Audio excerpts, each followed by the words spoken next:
Assalamualaikum warahmatullahi wabarakatuh. Nah, kita akan belajar mengenai kata tanya. Coba sekarang kalian perhatikan gambar berikut ini. Pertanyaan apa yang melintas ketika kalian melihat gambar ini? Mungkin ada yang bertanya, apa yang terjadi? Mengapa jadi terjadi banjir? Atau siapa yang mempunyai rumah tersebut? Itu sebagian pertanyaan. Mungkin masih banyak pertanyaan kalian yang lainnya. Ketika kita bertanya, ada 6 kata tanya yang biasa kita gunakan. Apa, siapa, kapan, bagaimana, mengapa, dan di mana. Mari kita akan pelajari satu persatu. Dimulai dari kata apa. Kata tanya apa untuk menanyakan hal atau peristiwa yang terjadi.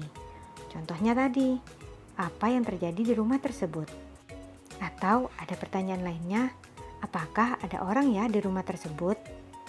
Nah, itu adalah salah satu contoh penggunaan kata tanya apa.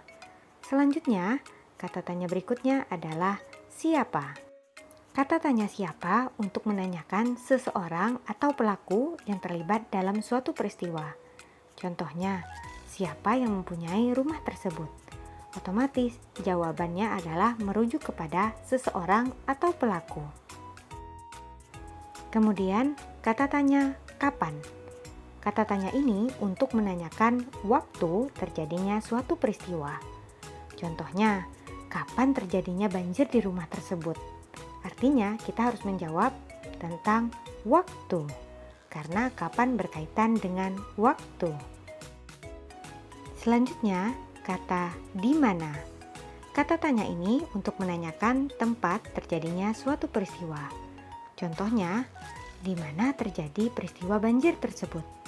Selanjutnya, ada kata tanya mengapa untuk menanyakan penyebab terjadinya suatu peristiwa. Contoh, mengapa rumah tersebut jadi kebanjiran? Dan kata tanya terakhir adalah bagaimana. Kata tanya ini untuk menanyakan cara atau proses terjadinya suatu peristiwa. Contoh pertanyaannya, bagaimana air bisa masuk ke rumah tersebut? Sekarang, coba kalian baca teks tentang bacaan Proklamasi Kemerdekaan Indonesia. Berdasarkan teks tadi, buatlah pertanyaan dari masing-masing kata tanya yang sudah dipelajari. Kemudian, jawablah pertanyaan yang sudah kamu buat. Tuliskan pertanyaan dan jawabanmu di buku latihanmu. Lalu nanti hasilnya difoto dan dikirimkan ke ibu. Semangat belajar dan tetap semangat. Wassalamualaikum warahmatullahi wabarakatuh.